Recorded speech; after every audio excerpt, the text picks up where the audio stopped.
Hello, this is WellArmedWithTacos, and welcome back to Stories from Sector 8 of the Warhammer podcast, which has basically been 40k for a long time now, but is now finally going back into a little bit of fantasy. This was a Age of Sigmar game that I managed to get in.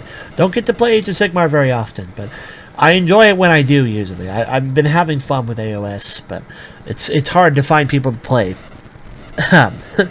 This game did not make that situation any better, let me tell you that. I played this on the 4th. I meant to record this yesterday on the 5th, but I'm recording it today on the 6th, which means you all will see it on the 7th.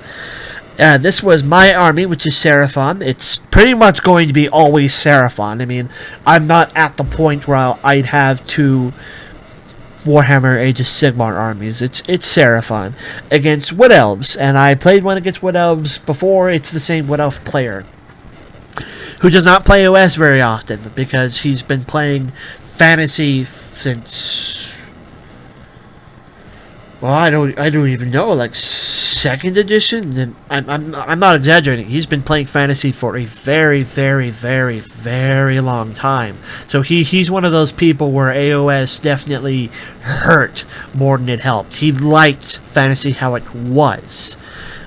Age of Sigmar was designed to basically piss off the long-standing but basically dead fan base it had and attract lots of new people like me. I would not have played fantasy if it had remained the way it was, with the strict movements and the boxes and stuff like that. But because they made it into how it was, a little bit more like 40k, that's when I picked it up. So I'm the kind of demographic for Age of Sigmar. He's not. Neither of us kept anything reserved, which is something I always note. I note that I won this game. I won on condition of surrender. He did surrender, which is going to be part of this story later on. It's like I said, did not make a friend today. not this game. Seraphon versus Wood Elves. We just played the generic Age of Sigmar game, so no General's Handbook, which means no points, no conditions or anything like that. Just play the game. He had 1/3 more models than I did, so I did qualify for the sudden death victory, and I caught out Assassinate because it looked like to be the best option. So I had him pick one of his characters, and he picked one. You're going to have to forgive me. I do not know Wood Elf names, so I won't really be able to name things. I can name one, but that's important for later. So I don't know the name of the character he called out. It was just a character, and that, to me, I looked at it and went, okay, that's the guy I gotta kill. I brought basically everything. I brought everything I did have except my Bastillodon, because I told him, when trying to play Age of Sigmar, you have to try to establish between the two players what you think is balanced. And I said, I have two monsters. I have to bring one of them because it's my only general, and it is. And I asked him, would you want me to bring the other monster? And we basically came to an agreement of no. So I didn't bring my Bastillodon, so I brought my Old Blood on a Connoisseur, or not Old Blood, I brought my Scar Veteran on a Connoisseur.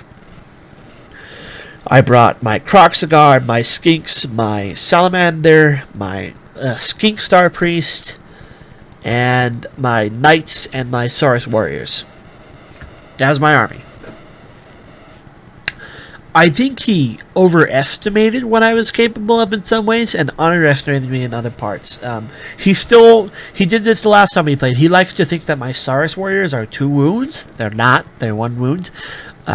I got a lot of complaints that I ignore Rend 1 because most of my army ignores Rend 1, and he's kept saying, "Why? That's stupid how you ignore Rend 1. That's stupid how you ignore Rend 1." And I kept trying to tell him, "Look, I got 5 ups. I got 5 ups. I got 5 ups. If I didn't ignore Rend 1, it'd be a 6 up." That's why my army ignores Rend 1, because he's squishy. I'm basically just as squishy as he is, and he drastically outnumbered me. He also didn't like how many freaking attacks Seraphon get, which Seraphon do get a lot of attacks, but that's sort of their thing. Seraphon get a butt ton of attacks, because when a Seraphon's going to fight you, he's going to hit you with his club, then he's going to slash you with his spiky shield, and then he's going to bite you, because he's a lizard man, and lizard men have good teeth for biting. That's what they do. He didn't quite want to grasp the concept that my extra bites and stuff usually don't hit well. They usually need 5s and stuff. And he also could, like, they were saying so many melee attacks is so cheap and everything. And I had to explain to them, like, basically, the only things in my army that are ranged, period, is like the Bastillodon, Skinks, and like Chameleon Skinks. Other than that, almost everybody is a melee profile. So I'm mostly a melee-centered army. So he had some complaints there, but that wasn't what really bit him in the arse this game. So I deploy, he's deployed. We're deploying alternatively like you do in Age of Sigmar. There's not a lot of terrain on the board, but you don't need a lot of terrain when you're playing Age of Sigmar. We roll the way you're supposed to, and we only end up getting 5 pieces total. 2 in one, and it's 1-1-1 in the other places. So like I said, there's not a lot of terrain, but you don't need it for Age of Sigmar. He's playing Wood Elves. The majority of his army is archers. He's got 1, 2, 3, 4 characters that were running around on their own. One was a wizard, and then it was a prince, he called it, and then I think he called the other one a hornblower, and then there was the one I was trying to kill. I think he called ward, like a ward guard or something like that. I don't know the Wood Elves' names. And everything else was archers. He called them sisters, which were mounted cavalry, and this is the one I know for a fact. He brought wild riders, which were cavalry. The wild riders are the first big problem with this story. My Kroxigor are on the side of the table with the wild riders. I move my Kroxigor forward, and he looks at me, and he's got this big old smirk on his face. Like, this is the kind of smirk where I feel bad for the guy, and at the same time, I don't feel bad for the guy for what's about to happen. He has this big old smirk on his face, and he's like, "Are you sure you want to do that?" And I look at him like, why would I not want to? And he says, like he tries to explain it to me as a guy who doesn't know a lot about fantasy. He tries to basically tell me, like, wild riders are the prim of the prim, like the cream of the crop of his melee. So, like, they're like, if they get the charge off, which he had the opportunity to do, they'll wreck my crap. And he even got to the point where he said, "I'm glad we're not playing points, because you would be very upset over losing the Kroxigor to this." Because he implied the Kroxigor were worth a lot of points. I don't know, actually. And I looked at him in all seriousness. I said, they don't have melee weapons, and they don't have they don't have ranged weapons, and they don't have magic to cast. The only thing they can do is get in melee combat. If they lose to your wild riders, they weren't doing anything important in the first place. That's what they're meant to do. They're meant to get in close combat and smash something. They're not exactly burdened with options, if you get my drift. So it comes to his turn 1. I moved forward with everything. My Kroxigor moved forward 8 inches. My Knights moved forward 12. My Warriors moved forward 10. We're all using the War Drums, everyone who has it. The only thing that doesn't move is Skinks, because the Skinks were fine where they are. They all have bolt splitters, so they're just sitting there shooting little rounds. So that was that. My first turn basically moved forward. Skinks weren't even in range, so they couldn't even shoot anything, really. I know a couple of them were in range, but not enough to matter. I cast my magic, I used my General's Roar, and that's really all that happens. His turn 1 starts.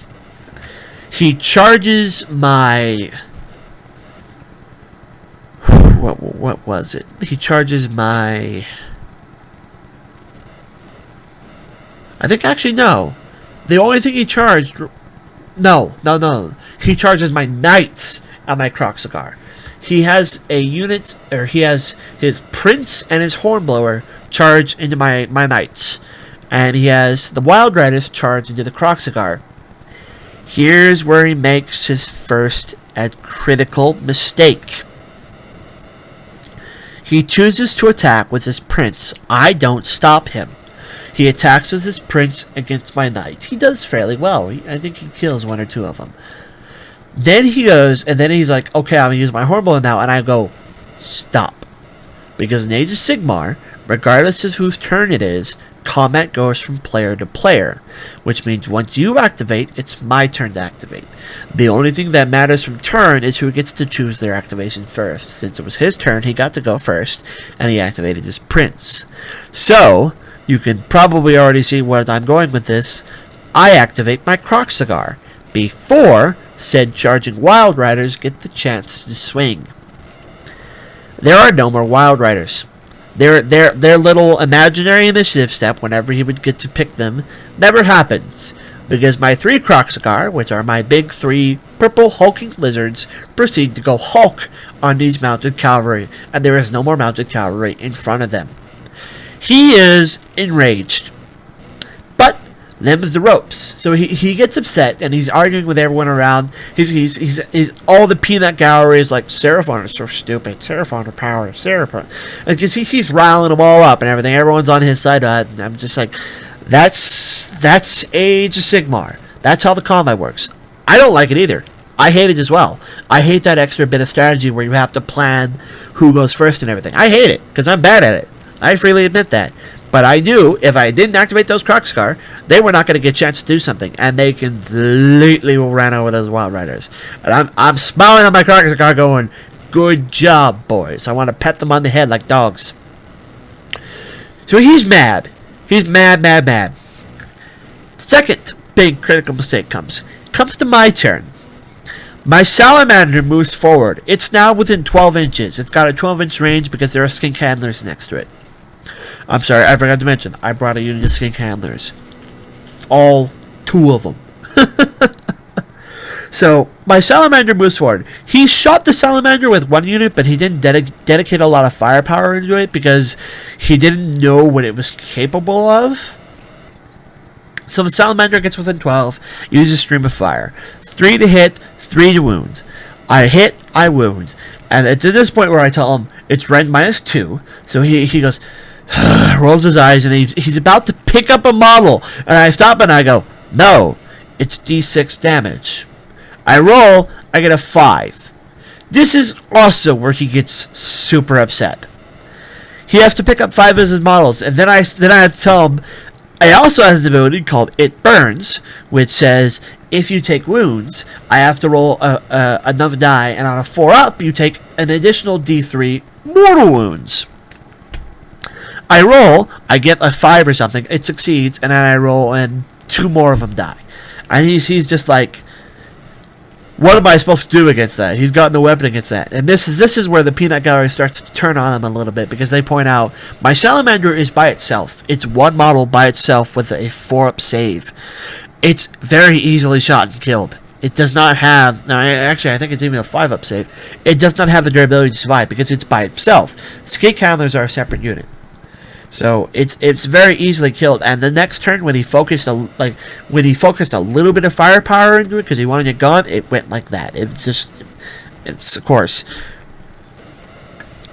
So I'm still in an assault with his knights, with his prince and his hornblower, and his sisters charge into my warriors.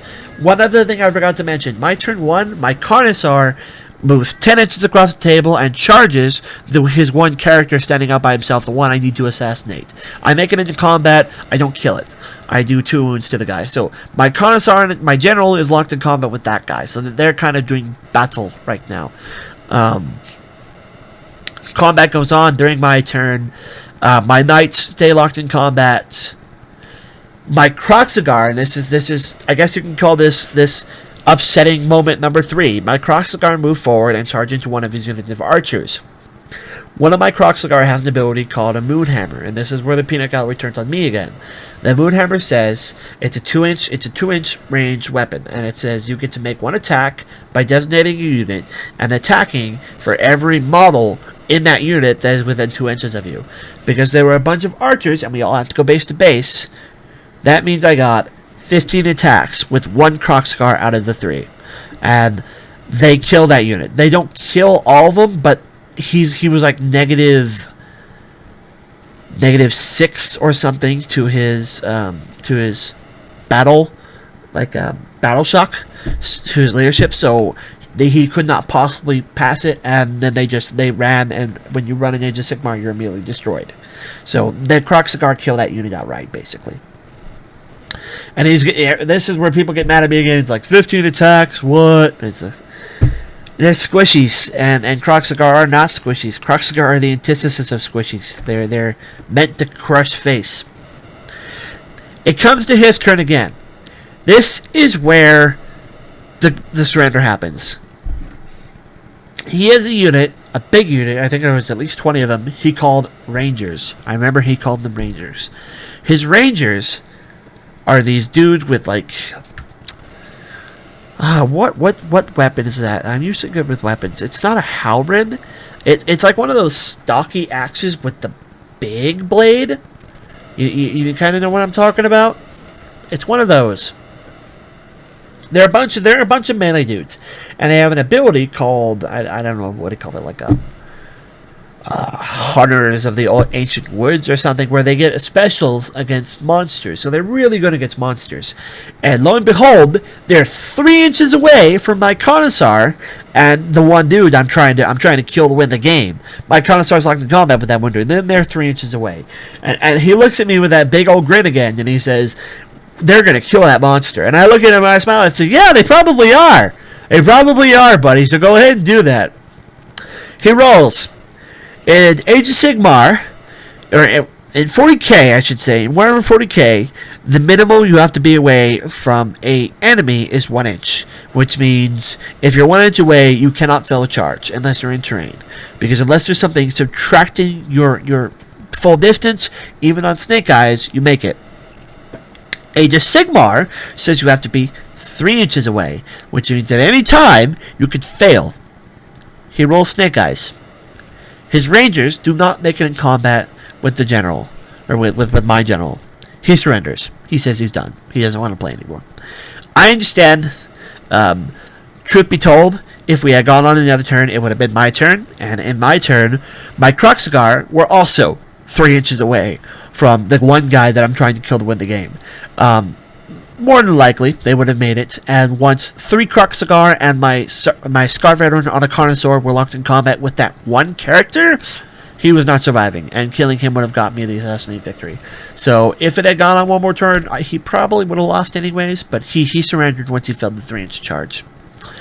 So he said, this is why I'm not playing Age of Sigmar anymore for a while. And he joked and said, who about kids? Someone's probably going to talk me into playing it eventually.